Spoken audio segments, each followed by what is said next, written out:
If you've owned a Dreamcast at any point, you may have noticed that it asks you to update the date and time settings almost at every point where you're turning on the console. And that's because the internal clock battery dies. And these consoles use a rechargeable battery, and they are ML2032 3-volt batteries.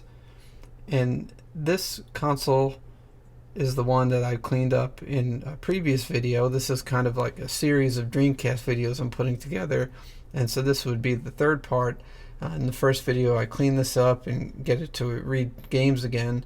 The second video is more focused on a fishing controller and testing out Sega Bass Fishing.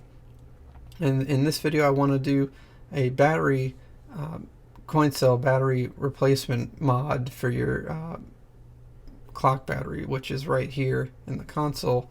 This is a little battery holder instead of the one that's in the console, where you could just easily swap these batteries out. So after you do this once, it makes it very easy down the line when you need to replace it. So some things to note is that you do need a rechargeable 2032 coin cell battery, and the ML2032 is a direct replacement with the one that's in the system. If you used a CR2032, those could potentially leak or even explode in the system because they're not rechargeable. However, the CR2032 batteries work with the visual memory units, and so that they're fine for that.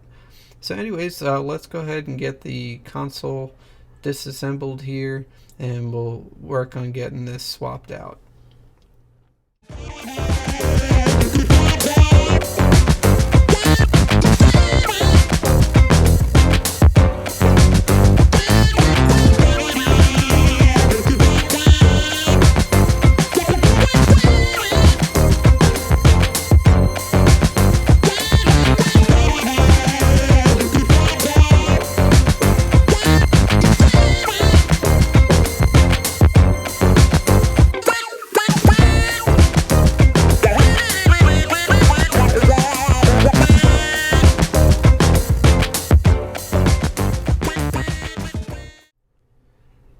Alright, so we have the lid off. It was just those 4 Phillips head screws, just number 2 Phillips head screwdriver. We'll get those off here. Make sure to remove the modem. You get access to that 4th screw.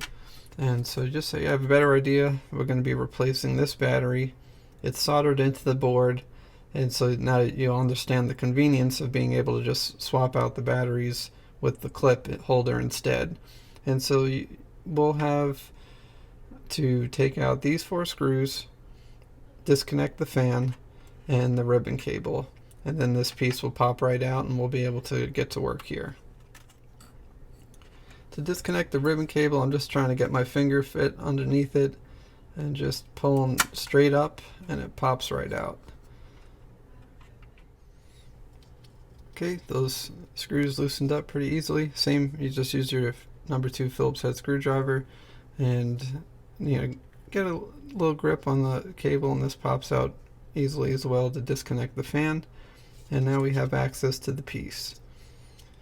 And so what we're going to be doing is desoldering these 3 points, and this almost fits like a key, so you can't even get it wrong, where it's going to fit right in here and directly replace this battery piece all together, and then we'll be able to swap in and out the battery. So next we'll go on to desoldering this here and getting that battery holder in place. Okay, I have my soldering iron heating up, and so now I just want to prep the area before I start soldering here. And so I have some rubbing alcohol on a Q-tip. I'm just going to clean up around here. And another important piece is this flux. This just helps when you're adding any new solder. It's kind of where the magic happens here. So I'm just going to add a little flux down where it will be working. And so now that should be ready to go. And we'll let this dry a little bit, and then we'll get into desoldering that piece. I'm just going to be using some of this desoldering wick to remove the solder and get that old battery out. And I'll put links below to as many items as I could find that I've used in this video to help you along the way, along with the battery as well. And so I'm going to just use this here, and you'll see now that my soldering iron is heated up, you're just going to place it over and let that heat up here, and it will suck up into the wick.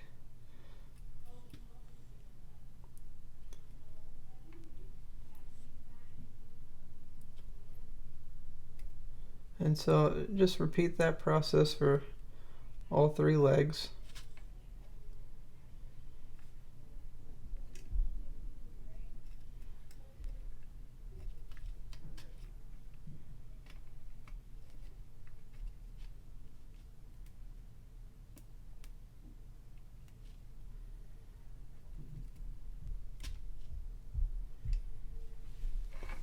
Okay, and so it's pretty quick.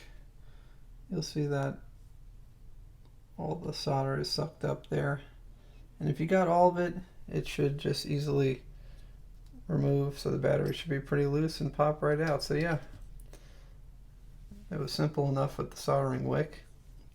And so now I'm just going to clean that area again and prepare it to install the new battery. So the same thing as before, just some rubbing alcohol on a Q-tip here. Clean off any residue and flux from the board, and just prepare it for some fresh solder. Okay, then you get your flux out.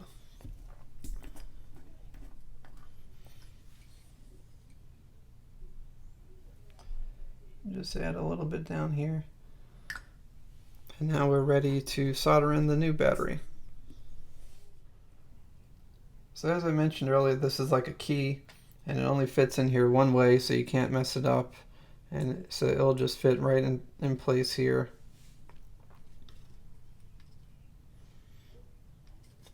And now we're ready to add some fresh solder and connect it back to the board here.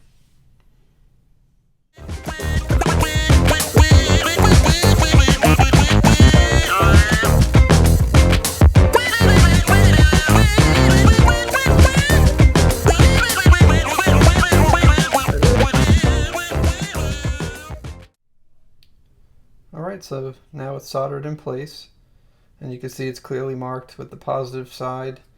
And I'm going to just clean up the bottom of the board a little bit, but you'll also note when you're putting your battery in, the positive side is clearly labeled as well, so it's be a very easy process to just swap them in and out.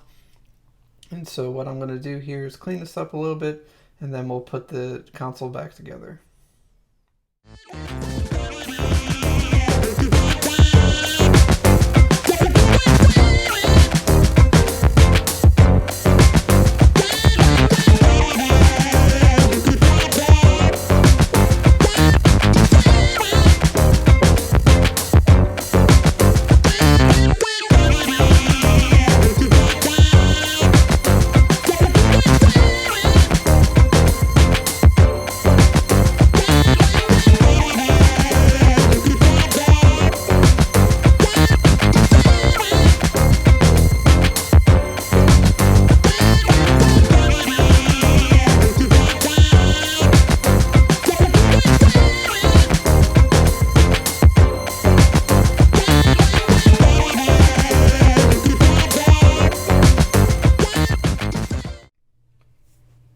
Alright, so now I'm ready to put the battery in, and it's clearly marked. As mentioned before, it has the negative side facing this way, so you have the positive side clearly marked on the battery. Just going to pop it in like that, and we'll put the lid back on and we'll be good to go.